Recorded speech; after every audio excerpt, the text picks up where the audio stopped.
Several months ago, one of my viewers introduced me to the CASH ETF. That CASH is the ticker symbol, which you can buy in any kind of a brokerage. If you have no idea what I'm talking about but are interested in learning about investing, check out my profile and the link in my bio to go to my website. But for folks that are familiar with this stuff, the CASH ETF is a ETF by Horizons, which is a fund kind of manager company. And it's invested in high interest savings accounts at Canadian banks. And how it works is the day before the end of the month, they have their dividend next date, and the share price normalizes to $50, which is the base amount. And every day, the price of the ETF unit goes up incrementally to get to the end of the month where it's worth about 20 cents, which is worth about 5% for an annual interest rate. And you can either sell the ETF on this date to collect your gain, or you can just hold this for a longer term and receive the actual dividend payment. You can't milk the system and sell it on this last day when it's worth this and receive the dividend. It really is one or the other. Now, if you want to try to figure out, is this dividend worth it? How do we kind of do a little bit of a background check on it? On Google, if you just Google CASH.TO, that's the structure for searching it because it is on the Toronto Stock Exchange. So if you go on to, I believe it's Questrade or some other brokerages, they actually format it in that CASH.TO, whereas on Wealthsimple, it's just known as Cash, and then it'll say TSX beside it. That's what that .to is if you've ever seen that. Google has a really nice chart where you're able to visualize, what it's worth, and it looks very different than a lot of ETFs or even stocks out there because it has this very, up and then this very mechanical return, let's say. So if we Google also Cash ETF, that'll pull up the website from Horizons, and we can click into it. We can see here that the annual dividend is 5.38%. A lot of people ask me, this one, it actually shows that it is an annual dividend yield. A lot of times it doesn't say annual. Dividend rates and interest rates are almost always annual unless it specifies that, it says something differently. But in this case, it's 5.38% annually, but it's distributed or paid out on a monthly basis. And so you'd be receiving something like 0.44% every month. So that's how that works. So if we go down here, we can see the risk rating, it's pretty low. I always like to look at the holdings. What are the underlying holdings of the ETF? And in this case, it's a high interest savings account ETF, but if you were to do the same thing for an S&P 500 ETF or any kind of an ETF, you can always check what the underlying holdings are. So in this case, it's 48% a National Bank cash account, 33% a CIBC bank account, and then 18% a Scotiabank bank account. So those are the three banks that this ETF is essentially putting cash into and then earning a high interest rate through there. And so you could actually go to any of these banks and open up an account directly and deposit your money. But what this ETF does is, because the different banks have different promotional rates and they have different, their interest rates fluctuate, you might be bank hopping every 6 months to go to the next bank. This ETF, though, they're doing that work for you.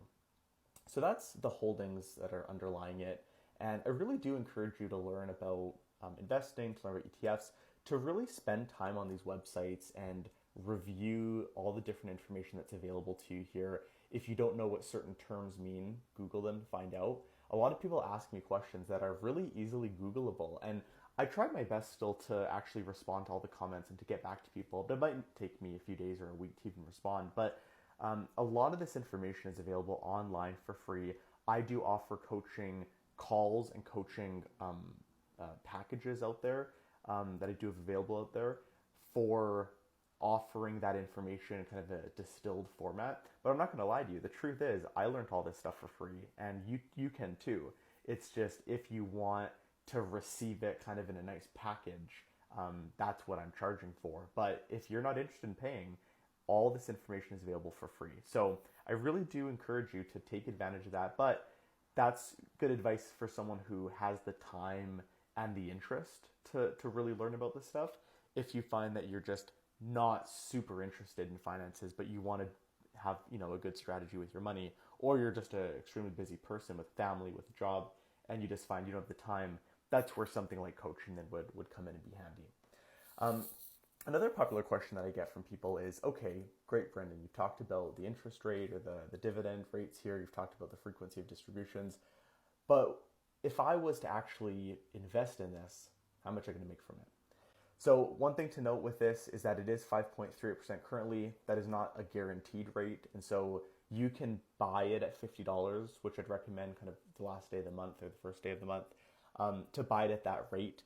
But this dividend rate is not guaranteed and it can fluctuate, but it's been pretty consistently high. I think it was 4 point, like the high, like 4.8 or something like that, about 7 months ago. So if you Google something like future value calculator, this is a web-based calculator that will tell you what the future value of your money will be based on a certain formula and parameters that you put in. I really like the second link, Calculator Soup. I just find it's the easiest and simplest one to use. It's extremely straightforward. If you scroll down here, present value. This is how much money you have today invested. So let's just start off with $0. And let's say that you're in your mid-20s and you're going to be investing for, let's say you're 25 and you're going to be investing for 30 years. So let's say that would bring you to about 55. Now, let's keep 5.25% as the rate. Compounding, we're just going to do that at 1. It's compounding once per year. And then we're going to go here and then actually plug in how much are we going to invest. This is the critical element here. And it's really important with investing to continually put money aside. Your income is your most powerful wealth building tool. And so the percentage of your income that you're able to invest is a critical factor in determining how quickly you're going to reach your investing goals. So I'll say that one more time. The percentage of your income that you invest is the biggest factor that's going to determine how quickly you reach your goals. If you're only investing 5 or 10% of your income, that's fantastic because a lot of people are not investing anything or putting money aside at all. So if you're doing 5-10%, give yourself a pat on the back. You are doing a good job. But if you are able to invest 20, 30, 40, dare I say even 50% of your income, you will reach your financial goals that much quicker. And this calculator allows you to play around with that a bit.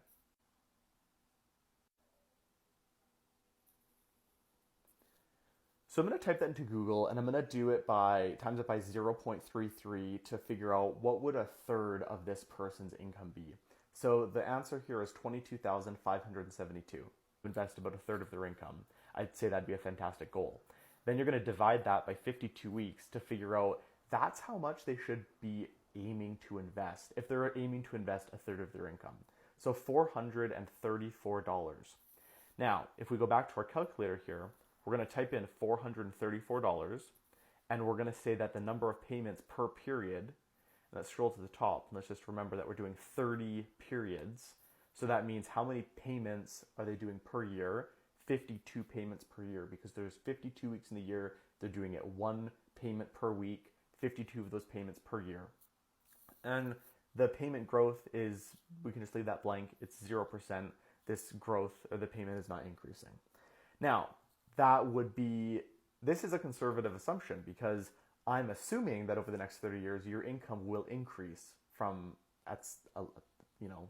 some amount, but we're just going to keep it really simple and say that let's just assume this person never has a raise for 30 years, which is quite preposterous. This account, so remember, this person's 25. When they're 55 years old, this account will be worth $1,600,332 from a 5.25% interest rate. This is not an unrealistic interest rate. A lot of people use 10%. I think that 10% is a realistic rate with an asterisk that it's not guaranteed. But even if we were just going to assume that they're investing in the S&P 500 and it's going to perform at 10% over the next 30 years, which is a reasonable hypothesis, this would be worth almost $4 million.